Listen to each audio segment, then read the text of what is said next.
Hashtag no ego, y'all. Claps are not related to ego, just it's like that silent exchange that we don't know if we're being listened to sometimes up here. All right. Next up. This is someone that she gets closer to my heart every time I hang out with her or even do outreach with her every now and again that I do. Gwenna Hunter is the founder of Vegans of LA and the community outreach coordinator for Vegan Outreach. She's been vegan now for a little over 3 years and went vegan after having a supernatural experience with a cow. Come on, y'all. We've all had that, right? No? Am I alone on that? No? Okay. Please give it up wholeheartedly for Gwenna Hunter, everybody. Come on. Come on now. Come on now.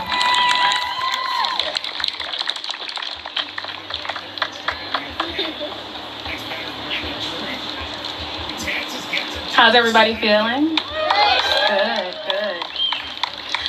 So I was told that when I give this speech to make sure that I'm gearing it towards people that are new vegans that want to come into the movement. And I had to contemplate for quite a long time to think, what type of information or advice that I've gone through in these 3.5 years would I like to share to new people coming into the movement? So here it goes.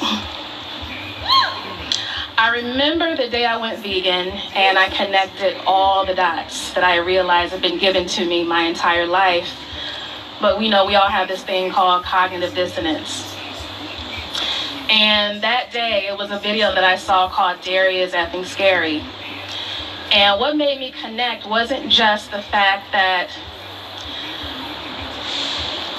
I was watching animals go through abuse. It was the fact that I actually connected as a being. It wasn't about a cow and a calf and me being a human. It was about us being one. And when I saw the type of abuse that they go through after realizing that animals actually love, something that I hadn't considered at one point in my life, and I saw what they do to her body, I saw how we take advantage of her breasts, how we take their children, and how we abuse them, there was no question in my mind that I would be vegan. And after having that experience, I went through something. I think a lot of us go through something where we regret or wish that we had been vegan a lot sooner. And I don't know if anyone here, and this is totally voluntary, has anyone here ever experienced any form of abuse? Emotional, physical, violence, not having autonomy over your own body at the hand of another human? Neglect, bullying. It's all a form of oppression that we just kind of inherited coming into this planet. And sometimes we are that person that dishes out the bullying, dishes out the oppression, dishes out the abuse. And what I've learned being a human being is that sometimes the very thing that you fight hard against, the thing that you really want to advocate for the most, you have to be careful because sometimes you can become that thing that you despise. And one of the things that keeps me connected to this movement, because I know what abuse feels like as well. And so for me, it's not just about spirituality, it's not just about a diet, it's about wanting to change the entire planet and make us become one. Now, I'm a woman, I'm a black woman. I have all these different labels I can throw onto myself. But we are one race. We're all on this planet together for some odd reason. You could be on Pluto somewhere, you could be in another solar system, but for some reason we're all here together. And I say that to say, oftentimes in this movement, we get so frustrated. One of the things that I struggle with regularly, I struggle sometimes in my activism being kind. I struggle being compassionate. I struggle having patience. I struggle listening to people make excuses for why they don't want to be vegan or for why they tried it for 2 years and they had to go back. I struggle. But even with that struggle, one thing that I do know is that everybody on this planet, for the most part, we're all victims of a really dark, ugly, violent system. We've all been programmed since birth in different areas to dislike each other, to judge each other based on complexion, to judge each other based on size, on height, where we live, our zip codes, how much money we have. That's right. And all of that is all interrelated. All oppression comes from the same dark system. It all comes from the same exact system. I don't have to really watch a video about animal abuse to know what it's like to have your human rights or your rights at all violated. You can turn on the news. You see people being put into cages, children put into cages, not having any form of nurturing, not having any access to health care, clean water, food. Who else does that sound like? You can say that for humans and you can say that for animals. So I say that to say, oftentimes in this movement, and I know I'm guilty of it, we become so compassionate or so passionate about different ways to get this done and to solve this problem. And one of the things that we need to learn to do better in this movement is to love on each other. And I don't think we do that enough. Infighting is going to happen, drama is going to happen, but we need to have more forgiveness towards each other. You know, as I look in the audience, I don't see a lot of Black people, and I would love to see that. Hey, sisters, hey! Beautiful, beautiful. I want more. I want to see more of us. All right. And one of the ways is to allow people, and I know one of the things that we have issues with in this movement is dealing with intersectionality. We often say that the animals don't have a voice and to just use our platforms to talk about the animals, but let me tell you something, that shit is hard to do.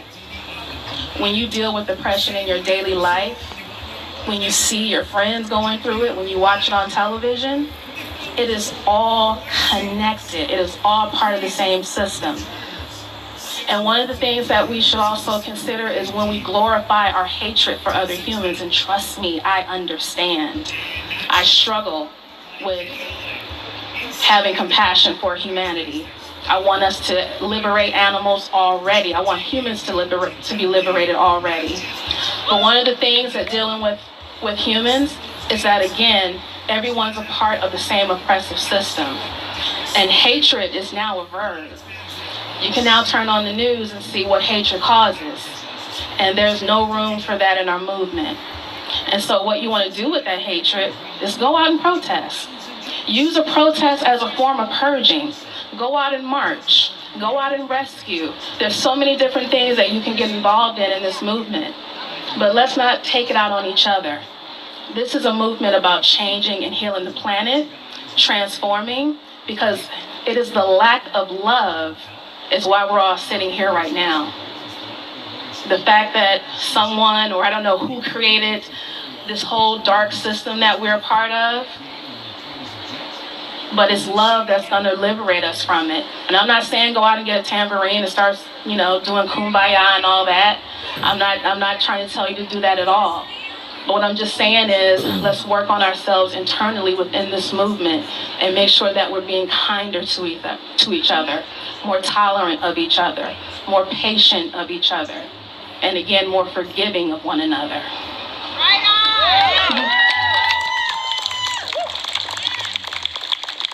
Use your platform and use it wisely. When you're using your platform and you talk about the animals, it's also beautiful when you talk about the animals and you actually share beauty as well. Because one of the things that I've experienced since becoming vegan and in the movement, I experience burnout constantly. And burnout is also a form of depression.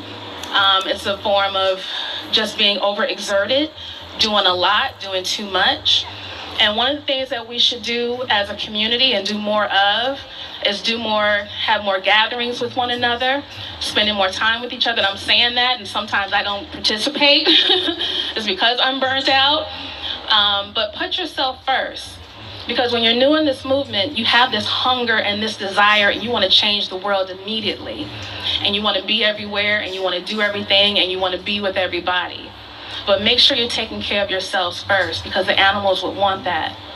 The animals will, if anyone has a companion animal or spent any time with an animal, you know that they are extremely loving and forgiving.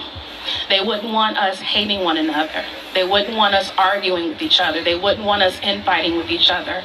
They would want us to get this solved so that we can move on to better issues and live a good life.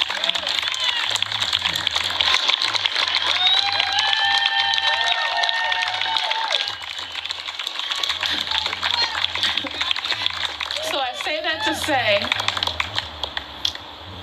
just try to use your platform in the best way possible. Try not to use it to silence other people. Try to make sure that you're checking in on yourself on a regular basis to make sure that you're not slowly going to the dark side, because you can be in the vegan movement and advocate for animals and still cause a lot of drama. I think we all know what that's like. So please just make sure that you're checking your heart and that you're living from your heart, because I'm telling you, love is the only way we're going to evolve and move on. That's all I have to say. Thank you. Wait a minute.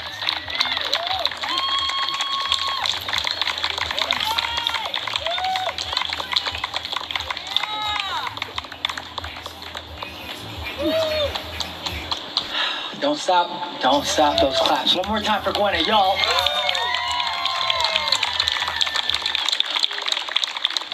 And we all know it's hard to be emotional in front of people. We know that. And I'm so proud of you all for supporting her.